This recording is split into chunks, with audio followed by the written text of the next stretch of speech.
Episode number 215 with Jason Froelich.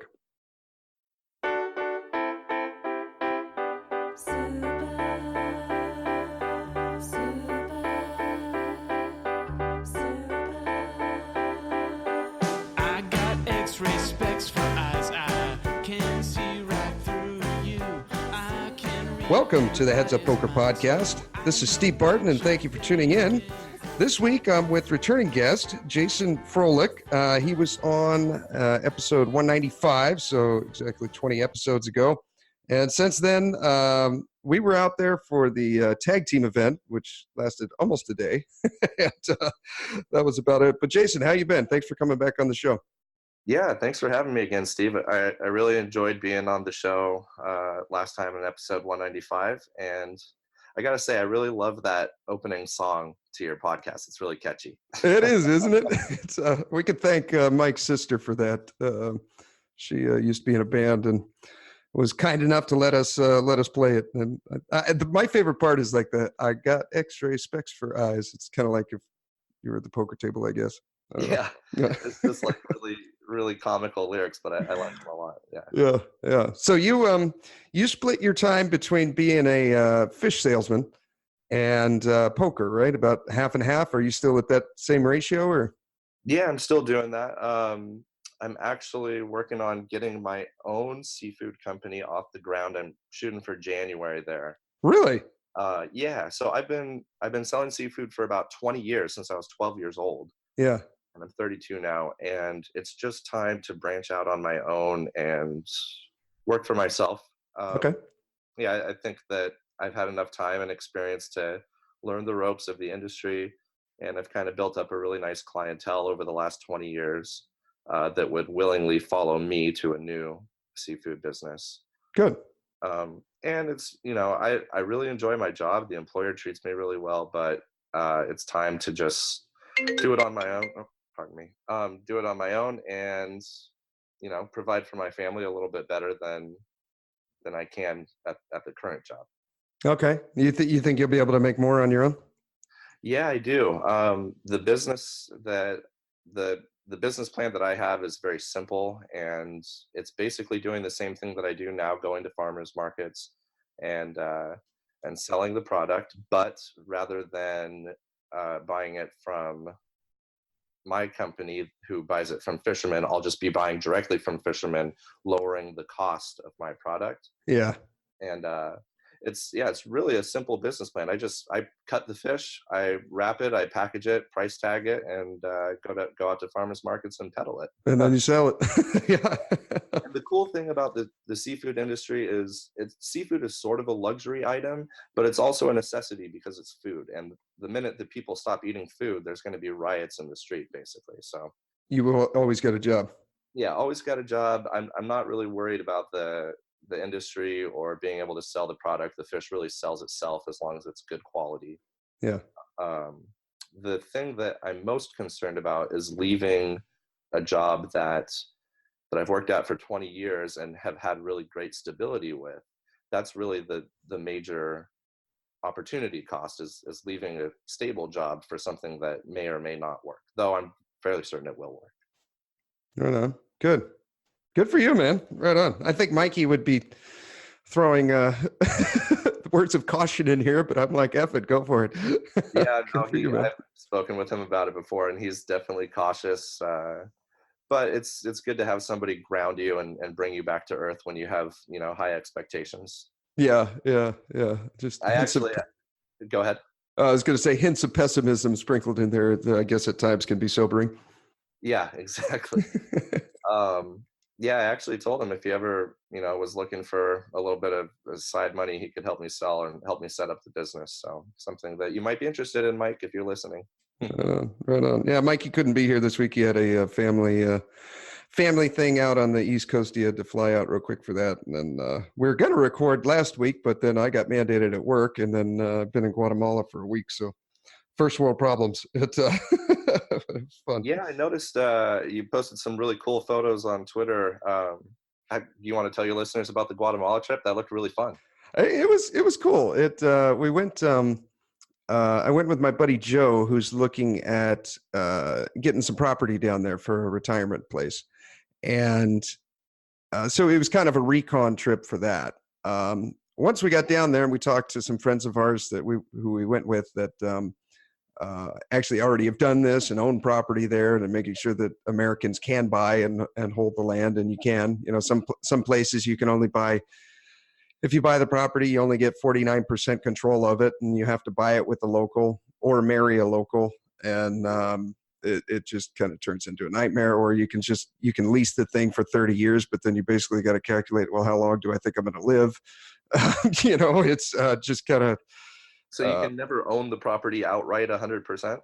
Not in some countries, but in this one you can. And what he was looking at is on a lake. So it was a lot of fun for, basically a week. We just hung out on a couple different lakes, and it was fun. Went swimming, did a bunch of rope swings, like where you rope swing off into the lake and like cliff jump and stuff. It was cool. It was cool.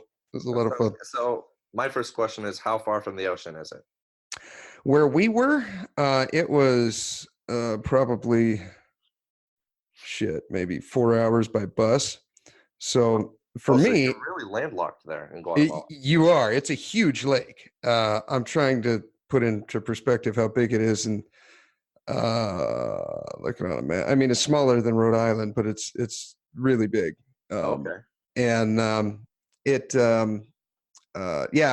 when we go back, I think what we'll do for our annual trip is we'll probably spend a few weeks in that lake again, because he kind of knows the area that he wants. And it's not like here in America where they just have a bunch of real estate agents and flyers and stuff. It's not really like that. It's pretty remote, and you kind of have to know the owner and then go talk to him, find out he's selling his place and like that. So I think it's going to take a lot more recon than what we anticipated. And then after that, I'd like to go out and see the Caribbean.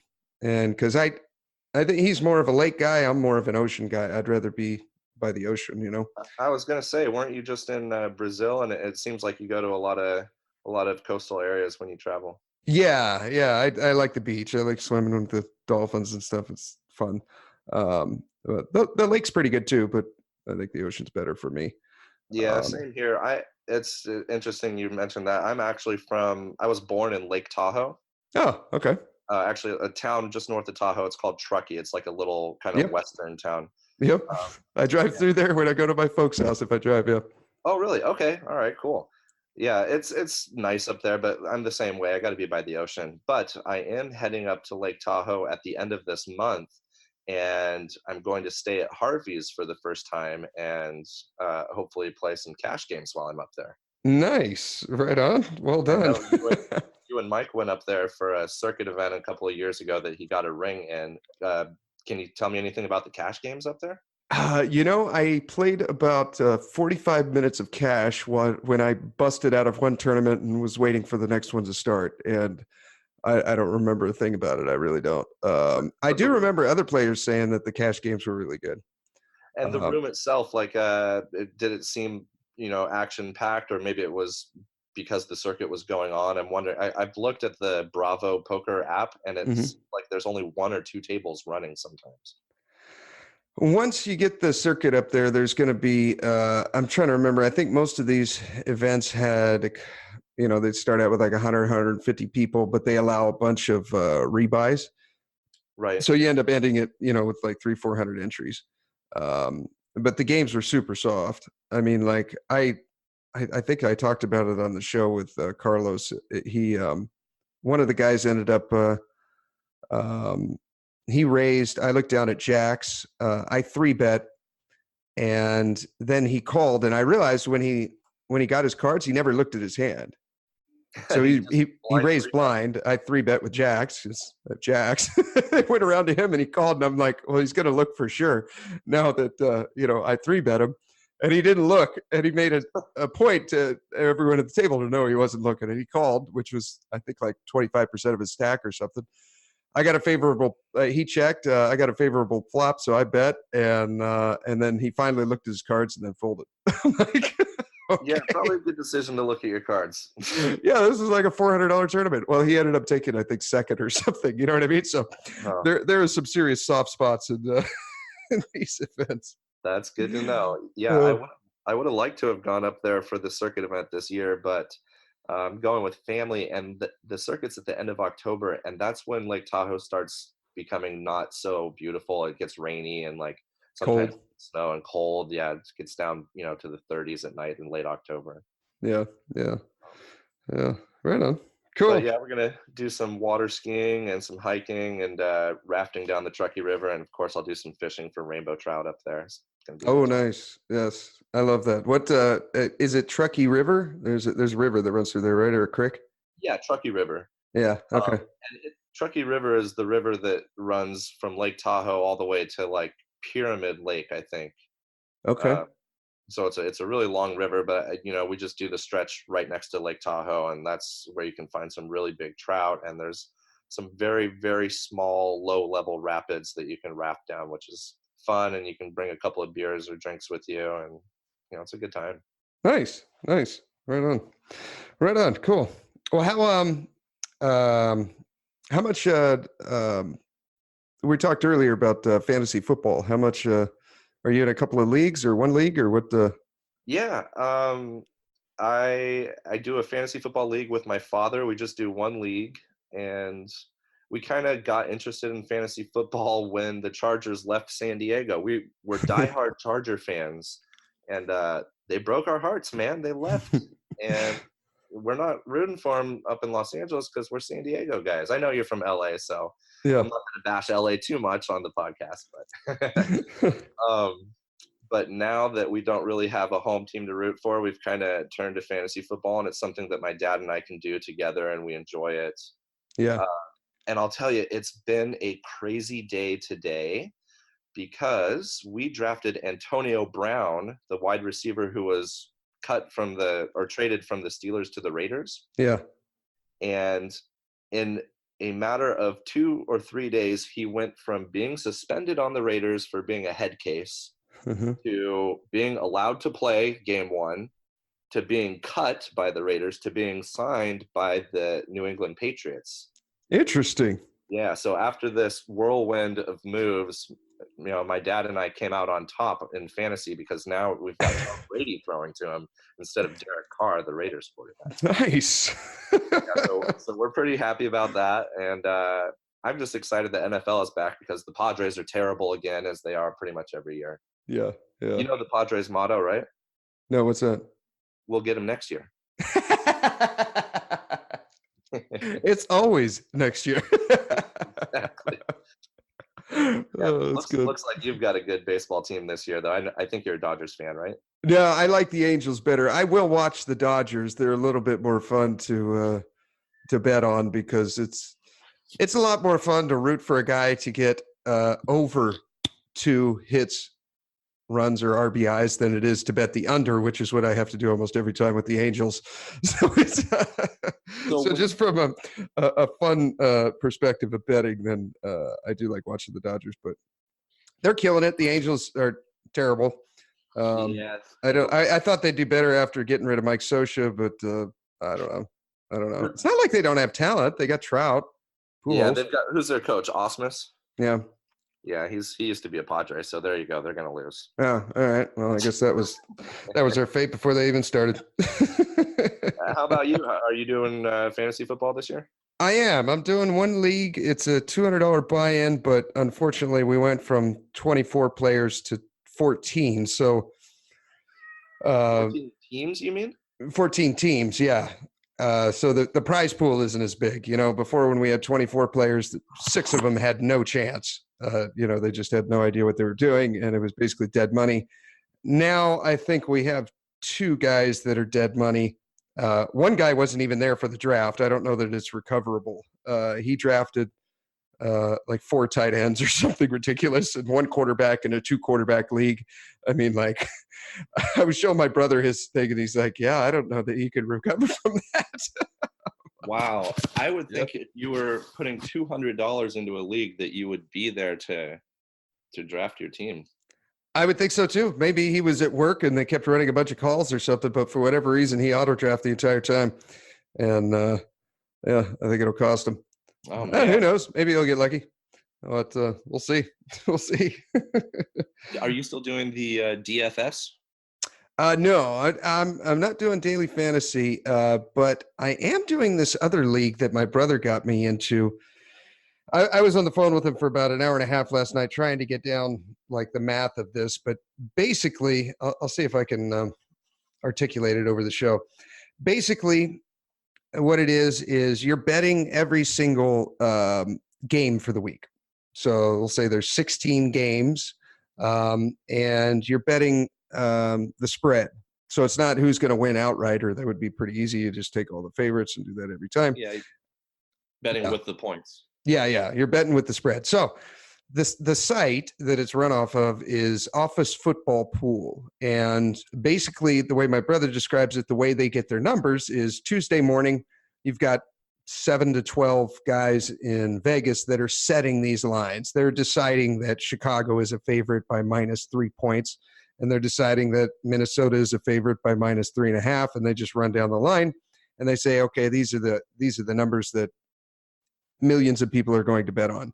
Right. Now, so that comes out Tuesday morning. So that number is not very accurate because it's set by, 7 to 12 people, right? Now they're professionals and they're very good, but shit happens during the week.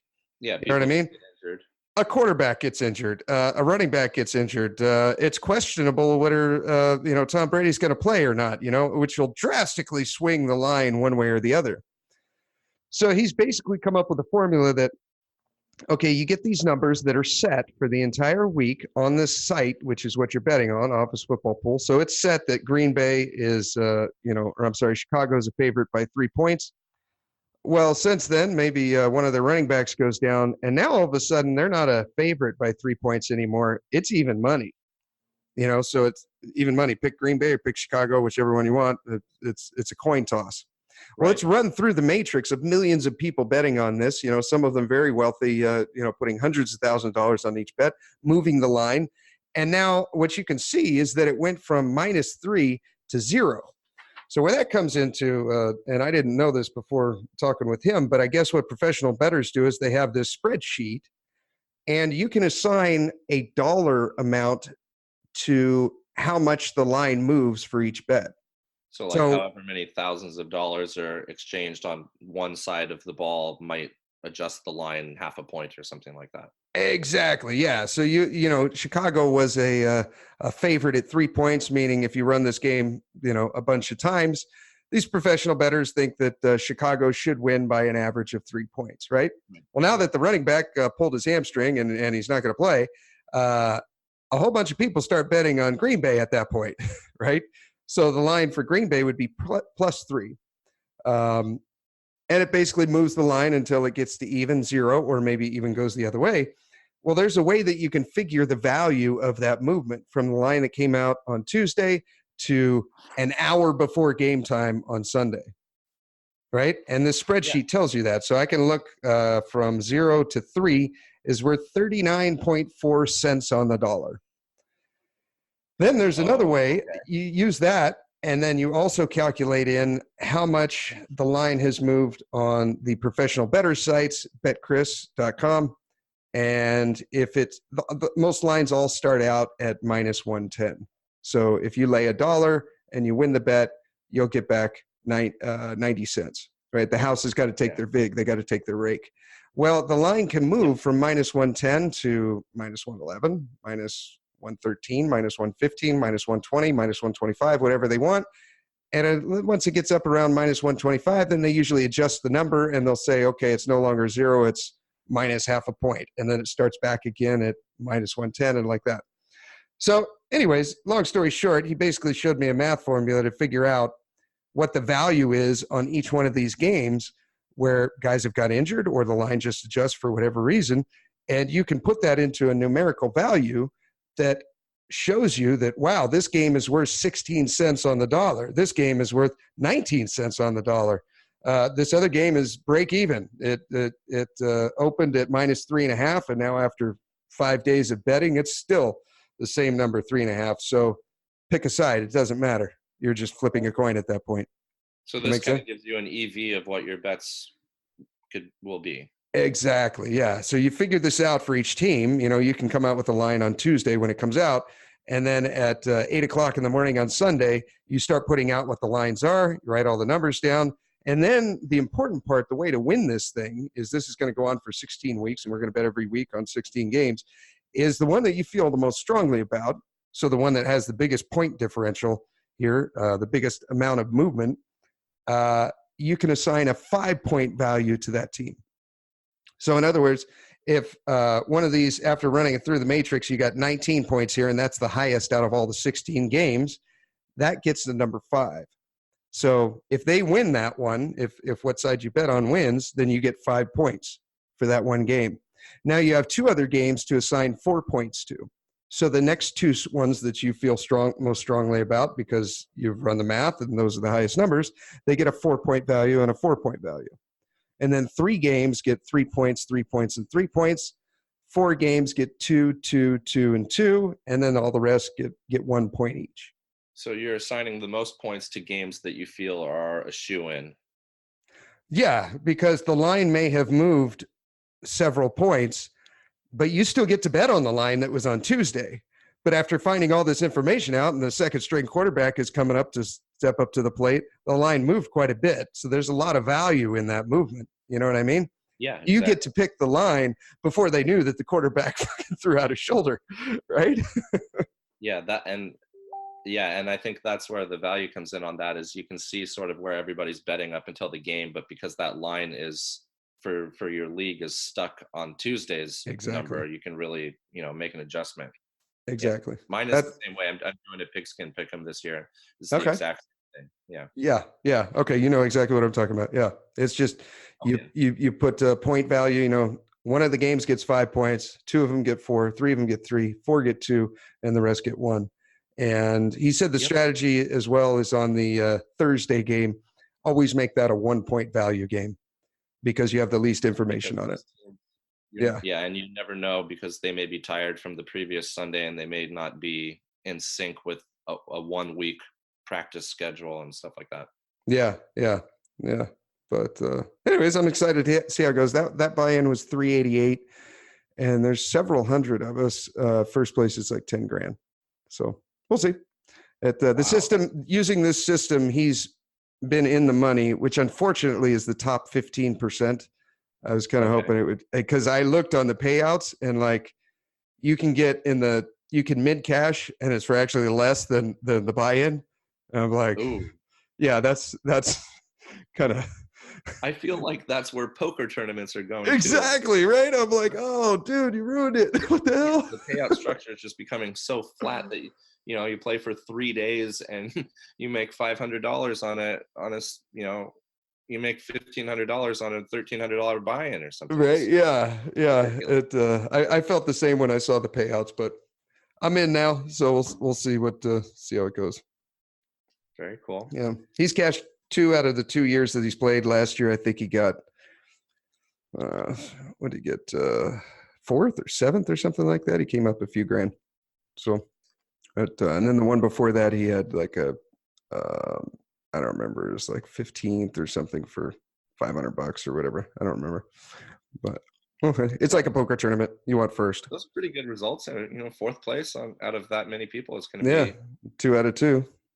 2 out of 2. So I just want to just do the exact system that he teaches me, and we'll see how it goes. Because there's a lot of these that are ties, So maybe you run it through this matrix and it spits out 4 points, and another one's 4 points. Well, you have you have 1 3-point game left, and then you have a 2. You just flip a coin and you pick one or the other.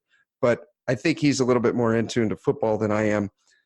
So he'll basically, after listening to 15 hours worth of football podcasts a week, the kid has a opinion on one of those games that I just won't. And, so he's going to, on those ties, he's going to pick what he thinks is right. And I'm just going to follow the fucking system and flip a coin each time on the ties. And we'll see who gets better at the end. I think I'll need a little bit more luck than he will. Well, it sounds like you've got an expert in your corner in your brother. So I think so. I think Yeah. so. We'll see. I'd like to hook him and Mark Alioto up. I think that Mark might see something in the system that I'm certainly not thinking of, and that maybe my brother hasn't. I think that would be a neat. Because Mark does it for a living. Yeah, But he does that more than poker now, right? Am I right? he does. Yeah, yeah. He's doing DFS all the time. Yeah. Very cool. He's a man of many games. Yes. Renaissance Marky.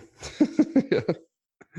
Right on. So you've been playing. I remember last time you were on, we talked about at Oceans they had um, a rakeback deal. You got to play 100 hours a month, and then you get $1,000 in rakeback. Yeah.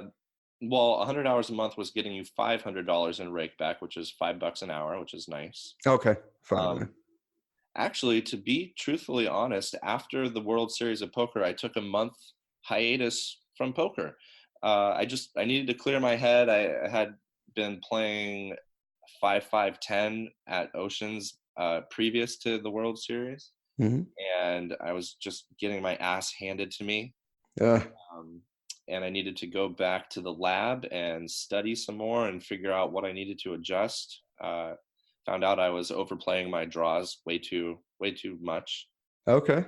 And after a month's break and kind of just focusing on other things like my business idea and exercise and weight loss, I made it back to Oceans, and I've been on a heater the last 2 weeks now. So good for you, man. About that. The rakeback last month was actually really nice. It was $700 for 100 hours. So I think Mike took advantage of that. He played 200 hours last month.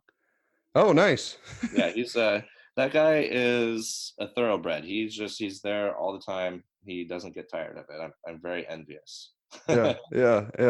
How many hours are you playing now? Are you still doing like 25 a week, or is it tough to hit that 100 hour mark? No, I'm still hitting the 100 mark. I'm shooting for 100 this month. My wife is actually driving her sister across the country right now, and so I've had a lot more time to play poker. I usually like to hang out with Emily in the evenings, but since I've been a bachelor for a week, I've been hitting Oceans in the evening, which is always a better game. The morning has a lot of OMCs.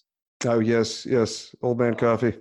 And the OMC is like, even though my style is kind of bluffy, it does not work well against that type of player. And it's kind of counterintuitive in my opinion, because you would think, stubborn OMCs would, fold their hands to bluffs more often. They're just playing the nuts, but those guys somehow they seem to know when I'm bluffing more than the night players do. So really, they just pick you off with middle pair all the time. Is that what you find? Middle pair, but like I guess top pair. Then then that plays back into overplaying my draws. So I've curtailed that a little bit this month, and I've seen a substantial difference in my hourly. Also, I'm taking a different approach to poker. I'm playing 2-3 and 2-5, and I'm not going to go into 5-5-10 anymore. It's a little bit over my bankroll, and the variance and the swings in that game are a little bit too intense for my liking. Yeah. So I'm practicing much better table selection, and I've been making the majority of my money this month in 2-3, and then 2-5 has been just kind of a steady small hourly. Okay. Yeah, I feel like those two games are very different. The 2-3, because it's a $400 buy-in, requires you to play more straightforward. You can't really play 9-7 suited and 4-5 suited and ace-4 and ace-5 as often profitably, because you're only 133 blinds deep, so you don't have as much maneuverability. Yeah. In the 3 game. Focusing more on like suited Broadway cards and big pairs and stuff like that. Yeah, it's the same way at my card room, except even tighter. It's you only get 100 bigs, so you can only buy in for 3. Oh, yeah, and you just got to play tight. They like you said, playing those 9-7 suiteds and 4-5 suiteds are just not, with only 100 bigs deep, and a lot of the players may only have 60 or 70 bigs. It's just, I think it's a losing play. You just got to play tight. you know? definitely a losing play because you don't really hit those hands that often, and when you do, you need to be paid off more than 100 bigs. Yeah, yeah, and yeah, it's tough to bluff in those games. The players are just there's so many calling stations, you know. Exactly. Yeah, yeah, right on, Yeah. cool. The reason I took a break, my summer in Vegas, the World Series, actually went fairly well. I only played 5 tournaments. I played a lot of cash at the win, Hmm. 2-5 game, but the tournaments I played in, I pretty much broke even between the 5 tournaments. I cashed one. You were there for the bounty tournament that I played in. I got 3 bounties Yeah, worth 500 each. That was kind of fun. And then the real issue was I got sucked into the pit in Vegas, Steve. into the pit. Yeah, so playing With a that, little with that, blackjack. blackjack will get you. That was costly, let me tell you. Blackjack will get you. Yep, that was it was a depressing drive home from Vegas, and I think I've sworn it off. I'm not going to play any more blackjack. It's just a terrible decision in my opinion. Yeah, yeah. I used to play blackjack quite a bit, but they did away with so many of the rules in the game now. I haven't touched in forever. They've got 6 decks. They don't allow surrender. Yeah, I just some of the damn tables they don't even pay you 1.5 when you get a blackjack. I'm like, No, what most of the them pay 6 to 5 now. They're right? really raking you over the coals more than they need to because blackjack is pretty much rigged in their favor anyway. So Well, it is now. Yeah, I don't see how a professional player could even have an edge in that because counting cards is kind of pointless because they use so many decks. Some of them have auto shufflers, so as soon as the hand goes, it goes into an auto shuffler, which you don't know how many decks are in there, and counting is completely pointless. Um, yeah, I don't know that you could make money at that game. I really don't. no, I don't think you can. I had a couple of good cash sessions and I thought, oh, let's just go throw it on a couple of hands of blackjack. Not a great idea. But It is fun. learned my lesson. That's another reason I took some time off. I needed to, get myself back in the right mindset because after that happens, you probably go on tilt a little bit playing poker since it's a slower paced game. Yeah, yeah. And now I have gotten that out of my system, thankfully and hopefully, and am back on the grind and loving it. Right on. Yeah. That tag team event was fun. We should play that every year. Yeah, that was cool. I wish we would have gone further in it, but that was fun just having all 3 of us there. Mike was with us, and I thought it was going to be more difficult with each of us maybe having a different playing style, and having to explain ourselves to each other, but I don't think it was that way. I think we were all pretty confident in each other's abilities, and just in the end, it didn't work out. Yeah, I'm trying to think. You played a little bit. I remember you played one hand, you played ace king, won the hand, and then like you went up to your room to take a shower or something. I was like, well, that was cool. Just went from 30 big blinds to like 45. Thank you, Jason. That was pretty funny. That was right after I had busted out of the 1500 bounty event, which I basically broke even in with three $500 bounties, and I thought, well, let me just play one orbit, so that way we've all played, and then I can go up and take a shower.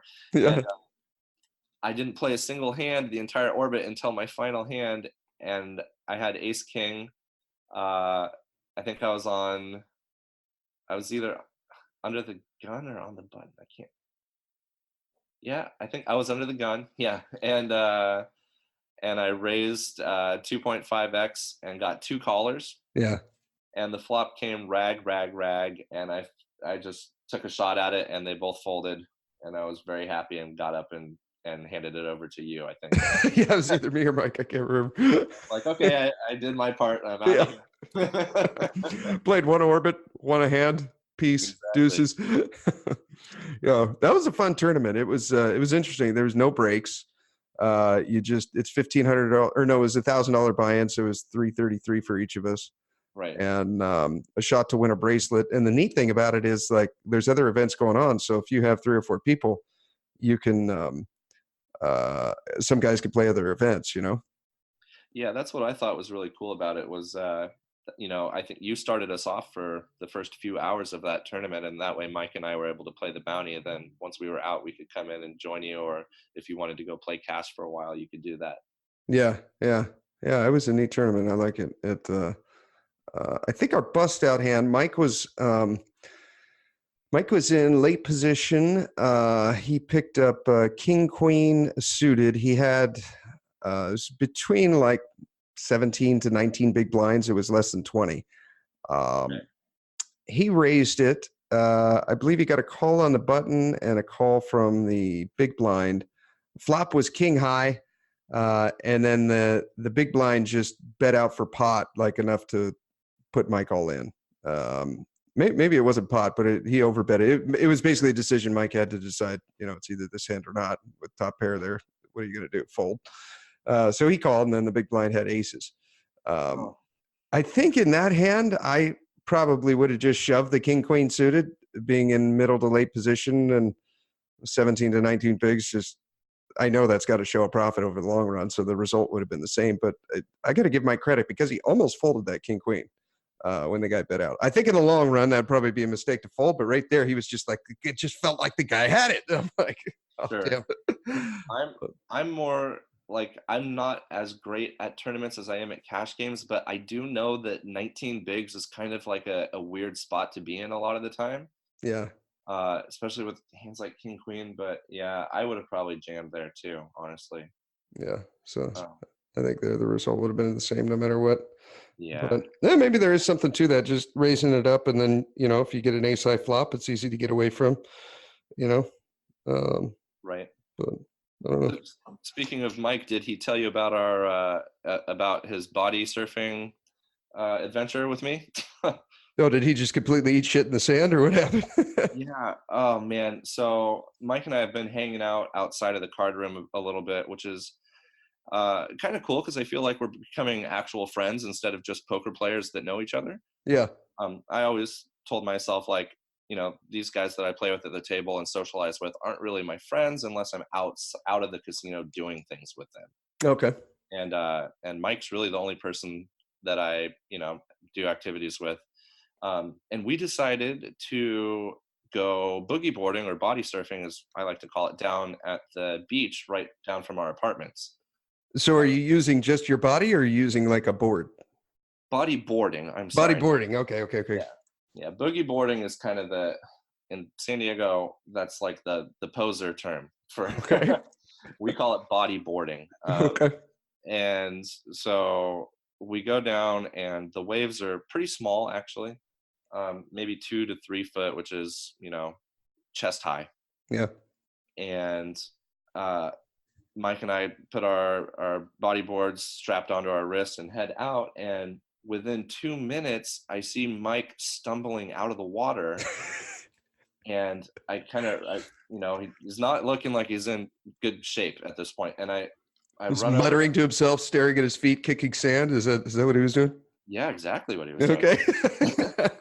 And I said, "Hey, what's going on?" And he goes, "I think I just concussed myself." Oh. And he had taken a wave over the falls and landed directly in the sand. It was shore break, which means waves that are right on the shoreline instead of further out in the ocean. Yeah, basically the waves break and land in the sand instead of landing in the water where it's nice and cushiony. Exactly. And he was dazed and sat down on the sand, and I looked at his shoulder, and it was bleeding a little bit and looked like it was kind of mangled up. And then the lifeguard came down, and he had apparently watch this. Yeah, and he was like, "Are you okay? Do you know where you are?" And Mike was like, "Oh yeah, I think so." And that was kind of an adventure. We're pretty sure Mike may have concussed himself. Did you notice an improvement in his behavior after that? All of a sudden, he was just great at bankroll management. Yeah, he had become an immediate optimist. Yeah, exactly. But yeah, no, it's been kind of fun hanging out with Mike, and then we've got a little weight loss battle going on right now. So nice. What are the stakes? It's $1,000 riding on this one. Good. That's a fair number. Yeah, we're both motivated. We both have a completely different approach to the weight loss. Mike is doing a very little meat, Mm-hmm. and he's doing like a plant-based diet, I think. Mm-hmm. And mine is the exact opposite. I'm doing the keto diet method, Ah, okay. which involves a lot of meat and fish and chicken and nuts, but no carbs and no sugar. Okay. Okay. And when you say carbs, you mean no veggies or no fruit, or what do you mean? Definitely no fruit and only certain vegetables. I can't have Brussels sprouts, Okay. uh, and there's some other veggies that are high in carbs, but I can have stuff like broccoli and cruciferous vegetables and kale and stuff like that. Spinach, stuff like that. Yeah. Yeah, spinach is great because it's a good source of protein, and the keto diet is revolves around fat and protein. Okay. Okay. So Interesting. Right I, on. I'm down 14 pounds, and last I heard from Mike, he's down 10. So we're both doing it, and we're both feeling good about ourselves. So what was are you taking your starting weight and it's a percentage of what you lose, or is it just straight pounds? That's what I would have suggested to Mike because I'm a little bit heavier than he is, Yeah. but we just kind of agreed on a number for each of us. It's not the same amount of weight, it's not the same percentage, but it's what we feel we could lose without starving ourselves, basically. Okay. Okay.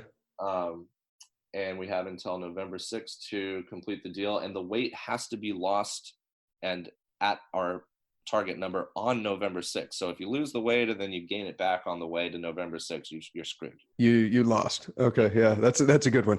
I like that one. Yeah. Yeah, Right so that's on. kind of fun. Good for you, dude. And then of course Mike stacked me the other day at Oceans. Um, I had That can't be a good feeling to get stacked by Mike. no terrible feeling. No, I mean, I like Mike, but no, I had Ace King Mhm. and three bet the pot, and I think Mike called with Ace four of spades. Okay. Came out King, rag, but two spades, and we got it in on the flop. And he goes, "If you stack me, I'll still be your friend." And of course, he sucks out and gets a spade on the river. So, damn. But that was kind of fun. I think the table had a little laugh because they know we're chums, at the table. Yeah. Speaking of our local card room, the 2-5 and 5-5-10 games there have gotten terrible, Steve. That there are at any given time during the day 6 passports at our table. Ew, that's not good. Yeah, it's terrible, and they're amazing players. I mean, obviously, I'm jealous of how good they are, but to have all of these, we have a couple guys that are from Ireland right now coming in. They come in a couple months out of the year, and I think last year they pulled $30,000 or $40,000 out of the casino in 2 months. Oh, just gone. And gone. Yeah. Yeah. Never see Uh, that money again. yeah, exactly. So Mike and I are, we're chatting about that and trying to figure out how to navigate the waters of international players, who Yeah. are always seem to be leaps and bounds ahead of the American players. Yeah. Well, do you have you got a couple of hands from cash games? Yeah, I sure do. Okay. We'll take a quick break here from our sponsors and we'll be right back. I'd like to take a second here and thank our sponsors. Elliot Roe. Yes, that soft-spoken English linguist, your favorite poker hypnosis coach and mine. Listen to one of his MP3s before you play for the exact type of game you're about to play. You'll get in the right mindset. You'll be able to focus on poker, on the game, whether it's a sit and go, whether it's a tournament, online, cash, live, whatever your game is, he's got an MP3 for all of them. Check him out. Use the code HUPOKER. Score yourself a discount. Just click on the link in the show notes and get your free 7-minute Tilt-Buster. Also like to thank Alexander Fitzgerald. He is sponsoring us with his class Master Tournament Poker in one class. It's a bold statement, but it's actually true. If you go through his program and you do exactly what he says, you memorize the charts, you memorize everything that's in there, which isn't too difficult, especially the way he explains it. Memorize those charts, know for what big blind stacks you're going to be shoving and reshoving, and take his advice. It'll propel you to the top 5%, which is 1 out of 20 guys makes money at this game, and you'll be one of them. Master Tournament Poker and Win class. Use the code HUPOKER and you will score yourself the discount, just like Elliot Roe. With Alex's program, you'll get 75% off. Master Tournament Poker and Win class. Now, without further ado, let's get into some strat. Okay, welcome back. And what hands do you got? Is this at a 2-3 or 2-5 or? This is at a 2-5 game. Okay. And to set the scene, I commented in my notes that the villain in this hand is a competent and capable bluffer. Oh, interesting. All right. Okay. We are in the cutoff with pocket nines. Mm-hmm. And the stacks are 745 effective. I have 1285, but I cover the villain here. Okay. Okay, so small blind, big blind, and 2-5. Under the gun folds. Under the gun +1 raises to 20. Okay. And it folds around to the hijack, who is the villain in this hand. He calls 20. And he calls 20. Okay. He calls 20, and we're next in the cutoff with pocket nines, 9 of spades, 9 of diamonds. 9 of spades, 9 of diamonds. Okay. Small blind, big blind, UTG 1 opens to 20, hijack calls 20. We're in the cutoff with pocket nines. What do you have on UTG 1? Do you remember who he was or anything about him? Nope. This is just a random guy. Haven't played with him before. Okay. Do you remember his stack? Yep, he's short stack. Yes, 345. 345. Okay, and the hijack, what did you say you had? 7 something? 745. 745. Okay, and what to do here with pocket nines? So I'm wondering, first off, should we be raising because we don't really want to set mine with nines here because there's not enough, our villains don't really have large enough stacks for us to consider this set mining? I was thinking about that right here with I feel like if we 3-bet, I really don't like 3-betting guys in early position, when they open. I'm much more comfortable 3-betting like a hijack or a cutoff, maybe even a low jack, but UTG 1, I just feel like when we 3-bet there, his range is going to be pretty strong when he comes over the top. I think we got to let it go. And on top of that, he's got a shorter stack. So, I mean, most of the time I'm going to be 3-betting with nines, but I don't think that this is a spot that I would do it in. I think I'd rather call here and then see a flop. Right, and I am looking at I like to follow upswing for hand charts. Yeah. And the upswing chart here versus an RFI from under the gun 1 and us in the cutoff position does say to just flat nines here. It does. Okay. All right. It says to flat jacks even. And wow. The only raising hands here look like queens plus, ace king off, ace queen suited, ace 10 suited, and ace 4 and ace 5 suited are potential raise or fold. Wow. Okay. They throw you said ace 5 suited? Yeah, ace 4, ace 5 is raise or fold, but don't call. Yeah. Okay. And the other ones are ace king off and ace queen suited and ace 10 suited. Interesting. Apparently ace jack suited is just a call. I'm not quite sure why that is, but there's some odd ones that go in like that when you start working with Poker Snowy and stuff, and I think it's just it's like a randomizer in there, like with the ace 4 and the ace 5. You got the ace blocker, make sure that they're suited so you have some potential if you get called, and the wheel. Yeah, that makes sense. Yeah. So that being said, I raised. Okay. All right. To 70. Do you think that that's a fair amount to raise to, or should it have been higher? I think I'd go a little bigger. Yeah. I mean, what let's say UTG also had like, I mean, if all the guys had our stack, if they all had 12 or 1300, I'd like a raise to like, I don't know, 115 or something like that. Maybe. Oh, okay. Just make it big. Because here, I think a great result would be to take down the pot with pocket nines in the cutoff. You know what I mean? You get 4, 8, 9.5 big blinds right now from nines. That's an amazing result Yeah, that's true. with pocket nines in that position. You know what I mean? Yeah, that's a good So point. I think, yeah, 70 is kind of a pot sweetener, you know? Okay, yeah. Plus, if we see a flop with pocket nines, it'd probably get an overcard, and it's not going to be great for us. Yeah. You just want to, I mean, you just want to win it. You know, even with ace king there, it'd be great to take it down, win 9.5 big blinds with ace king in that spot. I think, you know, most of the time you're probably averaging 5.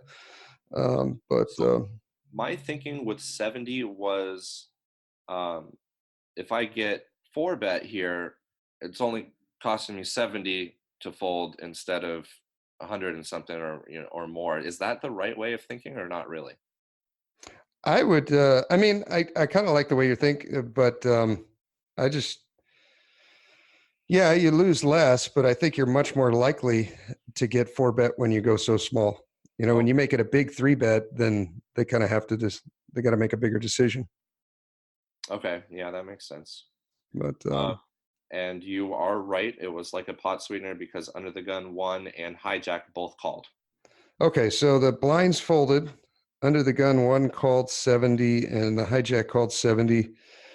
So in the pot we have 222, 217, but 217, then we also subtract the rake, which is going to be $7 in this hand. So let's just call it 210. 210. Okay. And flop is 9-8-7 with the 8-7 of hearts, 9 of clubs. Okay, and we do not have a heart. Correct. Okay, we got 9 of spades, 9 of diamonds. Flop is 9 of clubs, 8 of hearts, 7 of hearts. Interesting flop. Yeah, I'm thinking I'm not really too worried about under the gun 1 here unless he, well, I wouldn't be worried if he also had a set because I would be ahead. Hmm. I don't really see him calling 70 with 5-6 or 10 jack. Okay. I'm not quite sure about hijack when he overcalls after under the gun 1 calls. Yeah. Anyway, on the flop, under the gun 1 checks and hijack bets 110. 110. 210. Okay. He's got, let's see. So he started with 745. So he's got 500 behind, a little less than 500, like 4 something. 745 minus 180. 80. Yeah, so 565. Yeah, 565. Okay. And it comes to us. What do you like to do here? Okay. Well, we're never folding, so that's Right. out. To call or to raise? All right. Or Well, do we try to range him here? yeah, that's what I'm running through the marble right now. The fact that UTG 1 checked, I think, is good. And maybe it would have been better if he bet out, actually, then he might get paid off with queens or something, but I think it's tough to get paid off on that. Okay, so hijack, he's got jack 10, probably. Is the hijack there? Could you ever see him calling with jack 10 offsuit to a $20 raise from the under the gun? Then he calls 20 with jack 10 offsuit. You make it 70, comes back around to him, and then he calls another 50. I think it'd be a mistake to fold 50 there when it got back to him. So hijack he's not a professional, but he's a very competent player, and he's a bluffer, but I don't think he's going to bluff with jack 10 there. Okay. So he's playing jack 10 suited, but not jack 10 offsuit. Right, exactly. Okay, so he's got 4 combos of that. Then what about hands like 9-10, 8-9, 8-7 suited, all of those? I think those are hands that he could play. Yeah, I've seen him play a lot of suited 1-gappers and 2-gappers as calls before. Okay. So those are definitely in his range. Okay. He could have called with 8-7 suited or 9-8 suited here also. I believe 8-7, or what'd you say? Or 9-8, or maybe I think 9-7 he might raise. I'm not sure. Pre-flop, maybe Okay. not sure on that one. But 9-8 and 8-7 are definitely in his range there, in my opinion. Okay. All right. So we got one suited combo of 9-8, two suiteds of 8-7, or I'm sorry, four suiteds of 8-7, four of Jack 10 suited. What about the 5-6? Do you think I he's calling there I would $20? no, I think he would raise that or fold. He would three bet the 5-6 suited or fold. Yeah, at Okay. least. Yeah, I'm pretty sure. Okay. And then I can't picture, well, you know him, I don't, like pocket tens and above for the hijack. He's probably three betting that to the opener under the gun. Yep. Okay. So Yeah, we can almost remove tens plus out of this guy's range. Yeah, I think tens plus. What about aces? Would he just call here with aces, or? I think some guys might, maybe 10 or 15% of the time or something, but I think the majority of the time they're probably three betting, right? Yeah, I agree. I mean, and under the gun, a guy who's supposed to have the strongest range in the hand opens UTG one, like, and you got aces, like, aren't you just hoping in that spot he's got like jacks, queens, or kings, or ace king, or something to pay you off? Right. Yeah. No. I think he would be raising aces. That's a good point. Okay. All right. So basically, he has that, and then he's got all hearts, right? So he's got, wow, what are all the hearts that he could have? I guess, Ace, queen through ace 10 of hearts. yeah, probably. He might be three betting with ace queen suited, but maybe in that spot he's not, huh? Yeah, I remember listening to a podcast a couple of weeks ago. I don't know if it was Veronica or who it was, but she was saying she likes to raise pre-flop with offsuit ace queen, but she likes to call with suited ace queen to not be blown off of her equity or something like that. Yeah. That might have been Monica. Oh, it was Monica, right? Monica, yeah, from Monica Zerkowitz from Poland. From Europe. Yeah. I'm trying to get her back on the show. Actually, I've been messaging her back and forth. That was a great show, by the way. Oh, thank you. Yeah, I'll have to have her back on. Okay, so one's like ace-6, 5, 4, 3, and deuce. Okay, so that's 1, 2, 3, 4, 5, 6, 7, 8, 9. 9 combos there for a total king of 1. queen definitely, I would think. Oh, yeah, good point. King queen of hearts. Maybe queen jack. I don't know. Yeah, probably queen jack. That would make sense. 10, 12. I got 20 combos so far.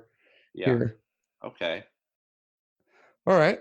So what do we do? Do we call or do we raise? I think I like. Well, there's only. Oh, we didn't even talk about the pocket eights and pocket sevens. I guess those are combos as well, right? Yeah, but there's only 2 combos of each of those, right? Okay. 8, 3. 3. Yeah, 3. 7, 3. Okay. And those you're beating. So the only thing you're losing here too is the oddball 5-6 or Jack 10. And that's it. And that's it. I think a lot of these others are going to call a raise or maybe just repop it against you. Maybe doing something like just min raise it here to 220 or something. Okay. Yeah, I like that idea in retrospect. I made it 330, which I think was maybe a little bit too big. Okay. Because one, if he jams here, we're committed. Well, you kind of want that. We're happy about that, but I don't, maybe he doesn't, maybe he just folds here and we fold out a lot of his bluffs. You know what I mean? Yeah. But yeah, if he jams here, we're stoked. I mean, you could jam too. It might be the kind of thing where your hand looks like the draw and you just want to get him out. But yeah, there's only a few combos here that beat you, and everything else you have crushed, or you just have crushed, or he's on a draw. Right. If he does jam here, can we assume that he only has a straight? Because he would only be, raising for, he would raise for just a 300 more, basically 500 more or 300 more. Yeah. I don't think I could ever fold it. I Yeah, mean, no way. wouldn't he jam like a set of eights or jam a set of sevens, or Yeah, jam two pair 7/8? yeah, definitely. Um, the heart draws, those probably become less likely, but you still might have a queen jack in there. Okay, with the gut shot. Yeah, he might think that he's got the heart draw and then he's got the gut shot. Yeah, I don't know. Maybe clicking it or just shoving. Um, I like the click back idea a lot. okay. Um, I made it 330 and under the gun one folded Mm-hmm. and hijack called. Okay. Uh, and the turn, and now there's 870 in the pot, and he has 345 behind. Okay. And the turn is a jack of spades. Jack of spades. So all tens have made the straight. And we don't think he has jacks here because we said probably doesn't have tens through aces, right? Yeah, yeah. Okay. Well, that's a terrible fucking card. Yeah, not great. I guess the only worst one would have been Jack of Hearts, huh? That would have been, that may have been an easier fold, even though 345 more to call. So we get the Jack of spades, and what does he do? He He goes shoves? all in for 345. Sweet. Into 870. Yep. All right. 345 plus 870 equals 1215. And you got to call 345. Yeah, 345 to win 1570, something like that. 1560. 1560, yeah. Okay. 345. Oops. 45 divided by 1560. We got to be good here 22% of the time. Are we good here 22% of the time? Yeah, 100%, 22%. So he called and he flips over King Queen of Hearts. Oh, And nice. river bricks out and we win the pot. Oh, well done, sir. Well done. Yeah, I was pretty happy with that result. There's no way we can fold for 345. I think that by making it 330 on the flop, I committed myself to the hand. I think so. Yeah, so there's just no folding regardless of the turn. Even if it was a 10 of hearts, I probably am not folding. Yeah. 22% of the time, you're gonna have 10 outs on the river. Maybe 10 of hearts I'm folding. I'm sorry. Maybe yeah, I don't know. That would be tough. What do you think if a 10 of hearts turns off on the turn? And we bet the same amount, the 330. Are you good 22% of the time when when the 10 of hearts hits? I don't know. Yeah. It's got to be close, but I think you're right. It's right fucking there. Yeah, I'll have to check that one in the equity calculator a little bit later. Yeah, I'm gonna say it's within a few percent either way. I'm gonna say it would be a fold, but I could be wrong. Yeah, maybe. I'm going quick math here. We'll see. It's 2%, 10 outs. I don't know, to spike your boat or your quads. Right. Let's see. I'm going to say it's like 20% of the time, but you got to be good 22. Yeah, that's probably a close one. I think it's close. I've got another one, but did you have one that you want to do, or? I don't know. I played one session of online poker in the last since the last show, so I got nothing to go on. No big deal. I've got another one queued up right here. Nice. Okay. This is a pocket aces hand. Ooh. And this is in 2-3. Okay. And I have some comments here, but I'm gonna use those after the flop. Okay. Okay. We are under the gun. It's a straddle, so it's 2-3-6. Okay. Got 1165. 65. Okay. And villain in the hand is the big blind. He has 415. Okay. And are you UTG? You're not the straddle, right? I am the straddle. You are the straddle. Okay. Okay.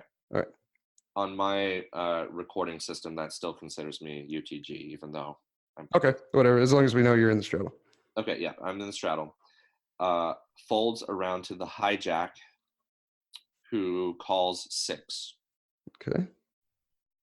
Folds to the big blind, who I've really been annihilating. This is where I've gotten all of my 700 chips that I've earned this session Okay.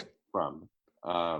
He is a bad reg. He's definitely not a professional. He's there all the time. He's a very loose caller.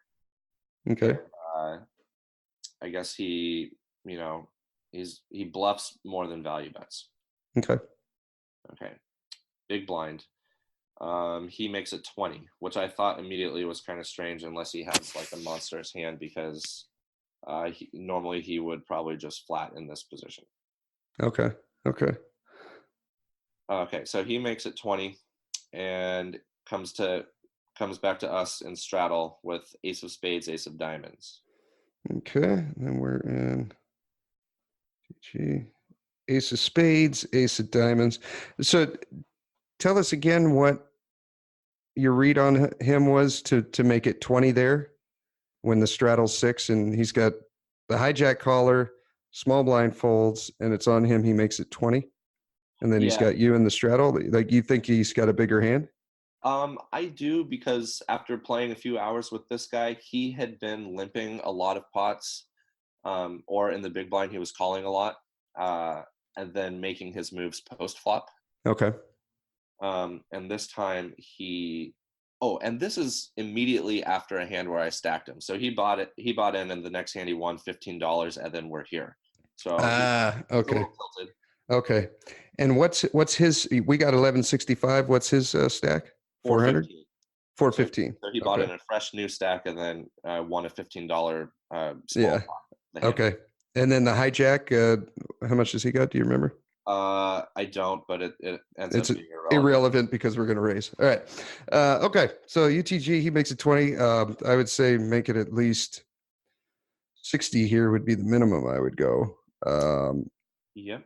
That's what I bet. 60. Okay. All right. Yeah. I'd 60 to 80, something like that. Yeah. I like 80 also. If you think that he's strong, that he's only doing that with a nutted hand, like let him have queens here and just get it done pre-flop, or you know what I mean? Especially after the way you described it, you just stacked him and now he's looking down at a big hand. He's like, F it, I got him. Right. Yeah. So yeah, and I think if he has like maybe even jacks, queens, kings, ace queen King. off, he's gonna jam or raise here at least. Okay. But he just calls. Okay, so the hijack folds, right? Hijack folds, so it's just 2 players now. Okay. And there's 121 in the pot after the rake is removed. Okay. 121. And flop comes out king, jack, 9 with the king and 9 of clubs and the jack of hearts. Okay, king of clubs, jack of hearts, 9 of clubs. Yep. And it is on... It's on the big blind. And this is where I put a comment in my section, and I chose this hand because I know that you are a guy who likes to read players, not just range them, but you look at body language and facial expressions. I've noticed you talk about that a lot in your podcast. Yeah, and if they have a shirt with any words on it, I read that as well. Okay. I'm kidding. Bad joke. All right, go on. He says, he mumbles this like where he knows that I can hear it, but he's like pretending that I can't hear it, or he's like making it seem like I can't hear it, but he's making it loud enough that I can. I don't know. And he goes, "You always beat me." He just like mumbles it under his breath. But loud enough to where you can hear it. Yeah. And that sucks. And then he checks. Of course. All right. And that's such bullshit. Like I mean, like I should be very certain that he has a ridiculously good hand at this point, because like why I don't think a bad reg is going to level me and do that and actually not have a good hand here, you know. Right. Yeah. But I Yeah. wanted to see what your thought was on that. I don't like it. Yeah, Is it enough to make me not bet? probably I not. think it would be enough to make me bet fold if he shoves. Like if you just bet into 120 here and you're just throwing out, you're trying to go for value town here with the ace queen, queen jack, king queen, ace king, all of those. I mean, like there's only a few hands here that beat you. You got kings, jacks, nines, which all make sense, I think. Maybe kings doesn't. Maybe not even jacks. Like you said, he might rip those, but king jack. Is he calling here with king nine or jack nine? I mean, Uh, is he raising and then calling your raise? I would think he would call with jack nine and king nine, not Okay. raise. Okay. I would think he would call the six. You know what I mean? Yeah. Yeah. Or just check. I mean, or call. Yeah, because Yeah. I'd call $3 more to. yeah, exactly. Okay. What about things like king jack? Would that make sense for him to make him 20 out of the big blind? Do you think? I really don't think so. I mean, and the reason I don't think so, I guess, is because I would never do that. Okay. Um, but I just don't know this player well enough to know if he would raise king nine there. I don't understand why he would, or I mean king jack, not king nine. Yeah. But yeah, I would think he would just call there. He Okay. might call the six, and then if I made it 20, he might call again. I mean, he's that kind of player. If that makes Okay. So really, the only hand we're afraid of here is like nines. yeah, nines or kings. Maybe he's just trying to be tricky. I don't know. I don't think so. Yeah, nines. Okay. So he mumbles and then he checks. There's 121 in the pot, and because it's sort of a drawy board, I bet 85, Okay. which is like a little over 2/3 pot. Yeah. Yeah. What he says on the tell, that just, I mean, like you said, there's no way an amateur is, I don't think, like trying to reverse tell you there. You know what I mean? Like Yeah, that's what I'm it's saying. just, he's trying to appear weak there by saying you always beat me, but Right. saying it loud enough for you to hear. Like the only thing that says to me is that he's probably got a king plus. You know what I mean?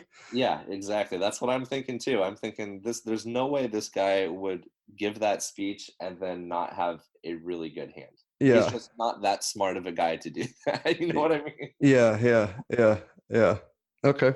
Oh, Okay, so all I right. bet 85. Do you like that, or would you bet more or less? Yeah, I think that's good. You got to draw a heavy board. I mean, you're going to get action here from um, Queen Jack, King Jack.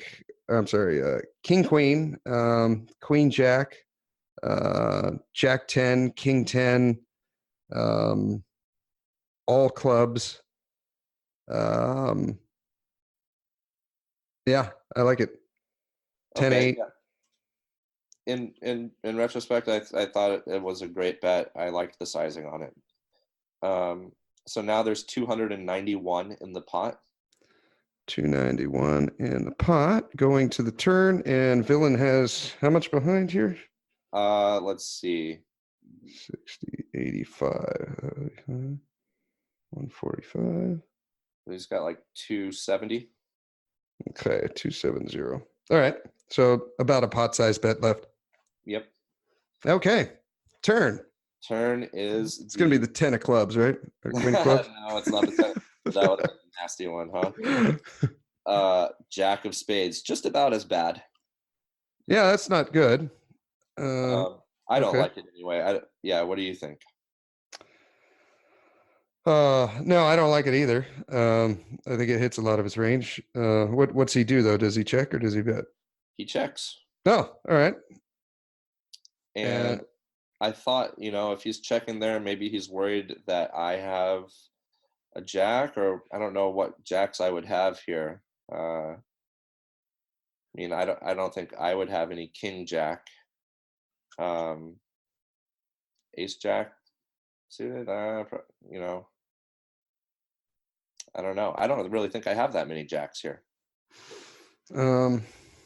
Would you three bet from from your position when he raised out of the big blind with ace jack suited? Or would you do it with like jack 10 or anything like that? Do you have any of those in your range? I mean, you No, three bet jacks, so you have quads here, but right. Jack 10, definitely not. I would probably just call in position there, and uh, I yes. like the way that Jack 10 flops, you know, so Okay. probably not raising there. What was the other one? Queen Jack? No, Queen ace Jack. jack, jack 10, ace jack. Yeah, I think I'm just calling all of those, honestly. Okay. Not sure if that's the right decision, but that's probably what I would do. Okay. Okay. So, yeah, I guess you really don't have many jacks there except quads. Yeah. So then now I'm thinking, well, maybe he's checking to induce a bet. He could be. He's still got all the clubs in his range, I think. You know. Right. Yeah. He's still got kings, so he's got if he just calls there with ace king, you know, he's probably reshoving those pre-flop, but he's probably calling with a lot of king queens pre-flop. Maybe king tens suited. Yeah. That was kind of what was crossing my mind. Yeah. So we still do get value from kings. A weirdly played ace king, king queens. Is he three betting there, you think? With or I'm sorry, is he raising pre-flop with like king queen offsuit? Yeah, definitely. Okay. That would be a hand that he would raise, I think, there. He probably overvalues king queen. Okay. All right. So he's got 12 combos of that. Yeah, I'd throw out a value bet. He said he's got 270 left. Yep. I see. I'd be afraid here of like all those king queens. Or maybe if there's king tens in there, like king 10 stews, we've got three of those. If we don't put it in a bet here and a club hits the river, you're probably not going to get any more from him. You know what I mean? Okay. Yeah. So I'd throw out a little value bet for those. Okay. If you get raised, it fucking sucks, but I think you got to fold. Yeah, if you get raised, you're folding. So I was thinking pot control here, and I checked back, and that was mainly because I felt like he could have some jacks that I don't have, and I just wasn't really interested in betting and then getting shoved on. Okay. It Um, well, let me ask you this: is those queen jacks and jack tens that he has? Do you think he's betting those here on the turn? well, that's the that's the fishy part about this is like he's just lost these pots to me, and maybe he's trying to trap me here. But again, I don't think he's like that intelligent of a player to do that. Okay. So I would think he would be betting a jack here. He would or would not? Would. I think that he would just bet it in hopes that he gets a call from, you know, two pair or aces or whatever.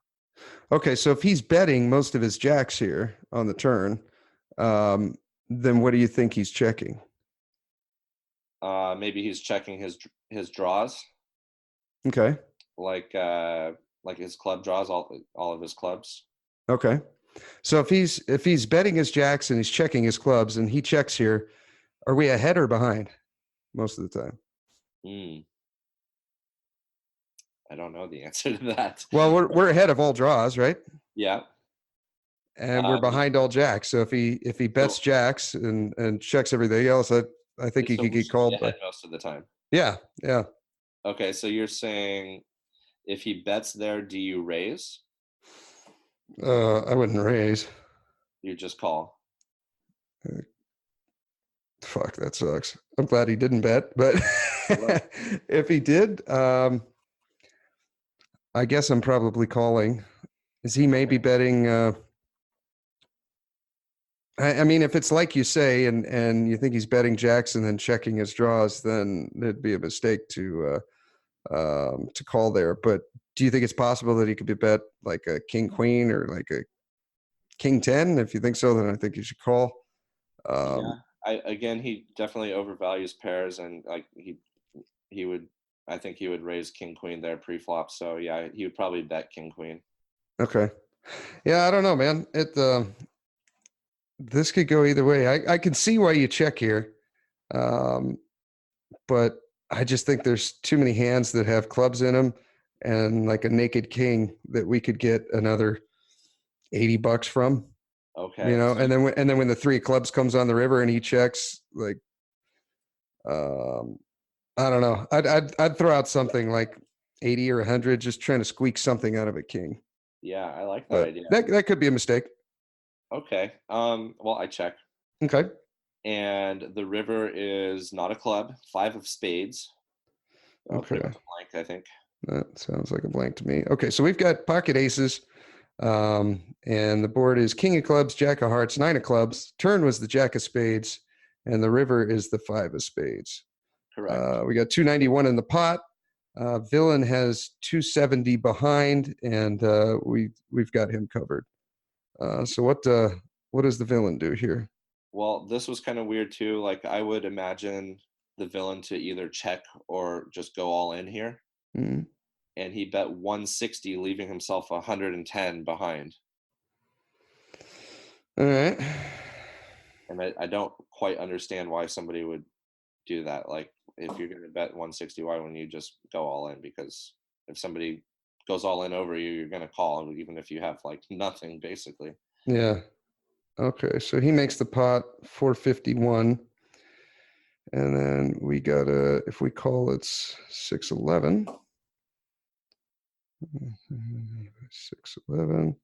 We got to be good here a quarter of the time, 26%. Right. So we can't fold here, right? Hmm.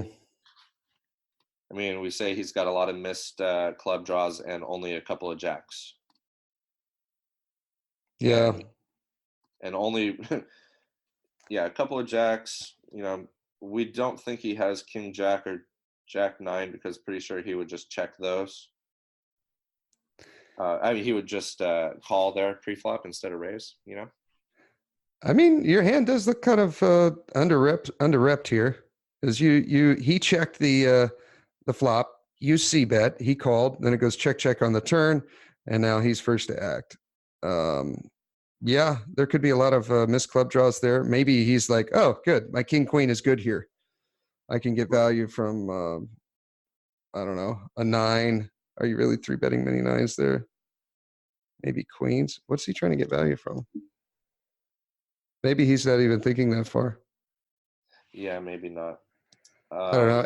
I think it'd be tough to not be good here a quarter of the time with aces. Yeah, I'm pretty sure. I ran this one actually, and looking at the range of hands that I put him on, I was definitely better. I had the odds in my favor on this. Okay. Yeah. All right. Yeah, I'd flip in a call. Yeah, flipped in And a expect call. to lose most of the time. Flipped in a call, and before I even flipped my cards over, actually I didn't flick in a call. I put the exact amount, 160 in. Yeah. And before I even flipped my cards over, he took the 160 and put it in his stack. So he has quads? No, he had king jack. Oh, okay. It was just kind of funny. Like he didn't ask what I had; he just took the chips. Like that'd be so great if you just flip over kings there or something. You only call on the river with kings. If I had kings there, I would have slow rolled that dude so hard. Oh my God. Oh, that's great. Just nonchalantly takes the money, pulls it back. That was hilarious. I laughed. I mean, I thought it was really funny. I've never had anyone do that to me before. No. No, me either. He was just pissed, mad at the world and like, you. I'm getting my fucking money back from you. Oh, that's great. Oh, yeah, I like that hand because there's a little bit of speech play in there, and it doesn't always happen in 2-3. People are pretty quiet typically and just keep to themselves. At least in my casino. Yeah. Was it king jack suited? Do you remember? Nope. King of hearts, jack of diamonds. Huh. Okay. So he's 3-bet there. All right. Yeah, he didn't have any flush draw or anything like that. Maybe to a wreck after folding forever King Jack offsuit in that spot looks. I guess, would I 3-bet that? I might, but I'd probably make it bigger. Could be, but he hadn't been folding forever. He had been playing forever. Okay. All right. Just limpy, very limpy calling station type. Yeah, exactly. Okay. Cool. Good deal. Well, thank you for coming on the show, Jason. Yeah, thanks for having me again. Sorry Mike couldn't be here, but I had a really good time. Yeah. We'll hook up with him next week on the next episode and catch up. But thank you for coming on, and thank you for tuning in. Here is your weekly motivational speech. The journey, where a man or a woman is made. The journey, the places where you bury loved ones, and you got to keep going on without it. The journey, the moment when you get that phone call, when you've been going to interviews for months and months and months, and they give you that call back and they say, I'm sorry, we just didn't have what we were looking for. Is somebody out there right now? Is somebody out there talking about quitting right now? And I want you to look me in my eyes and listen to me. You are special. No matter if you have a degree, no matter if you work at McDonald's, you are special. You're gifts. You're special gifts. You were born with it. That's where you will find the greatness. The journey. I need you to understand this. It's you versus you. Your dream versus the world. Don't let them stop it. Let them see it. Let them see it shine. Some's gonna fail tests, some's gonna lose family members. But what not? Keep chasing the dream that haunts you, the dream that bites and eats at your soul, because this is the only thing you want to do. But just like when Coach used to say, keep running, I can hear him now. He said, keep running, Will. Keep running. I know you're tired.